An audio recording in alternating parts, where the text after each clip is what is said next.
Did you know that hearing people often think of deafness as simply as not being able to hear? Being deaf is about more than just whether or not a person can hear. It's about being part of a community with its own history, values, and culture.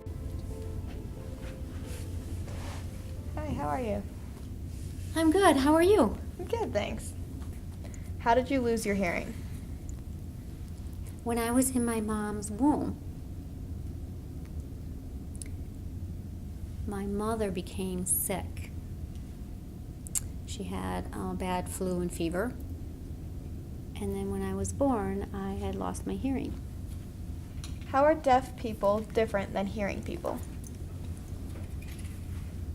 Well, with deaf people, they use eye contact. And they also sign.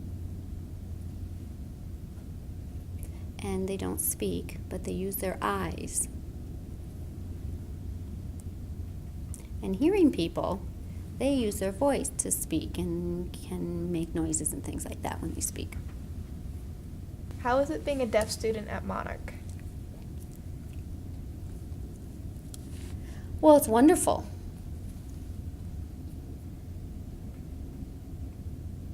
Because there's a lot of people that I can talk with. So preschool through second grade, I was the only deaf person.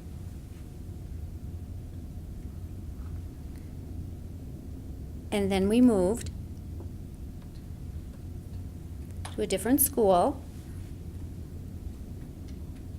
And then eventually I moved to Monarch K-8. How do you usually communicate with others? I will write notes back and forth and do some signing as well. And then use an interpreter to voice for me. And also use texting on my phone.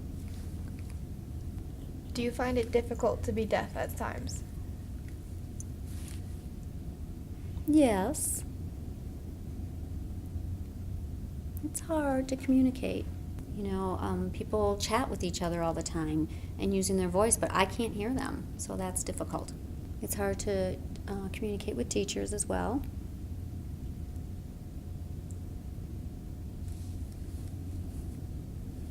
So I use an interpreter to voice for me.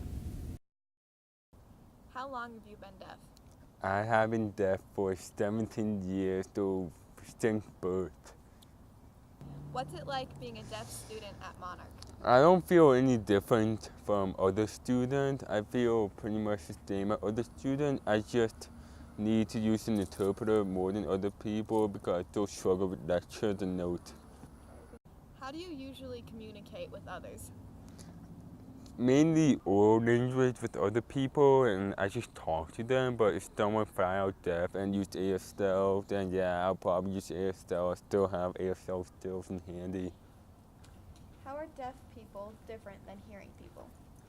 Deaf people has more challenges, but they're pretty much the same, except they can't hear, but they can behave and communicate the same way.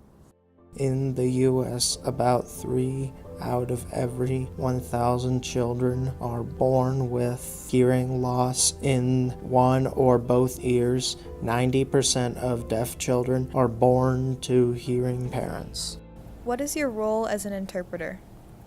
As an interpreter, mostly I translate language, but I also do a lot of tutoring. I do a lot of language modeling. So if I'm working with a younger student and they've never experienced new words that are being introduced in the classroom, I'll give them new words, new signs, expansions on concepts that are new or not familiar or complicated. What challenges do you think deaf students face in a mainstream school? Deaf students in a mainstream school usually have the challenge of not having enough access to their peers.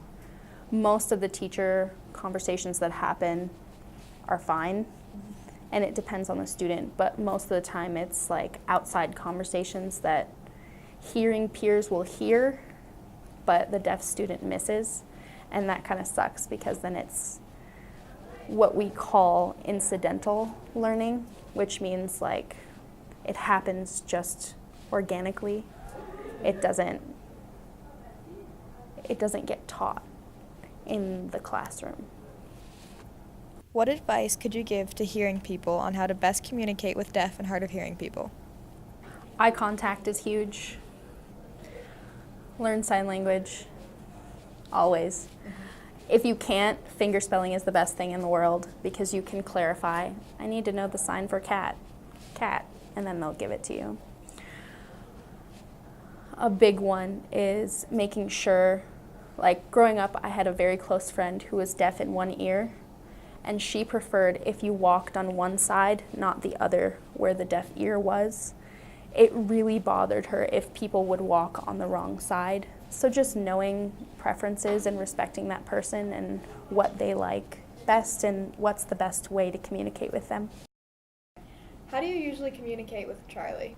He's gotten really good at reading my lips. I know very little sign language, but yeah, usually he just reads my lips. How is your communication with Charlie different now from when you first met him? I met Charlie when I was like 6. We used to swim together on the meadows.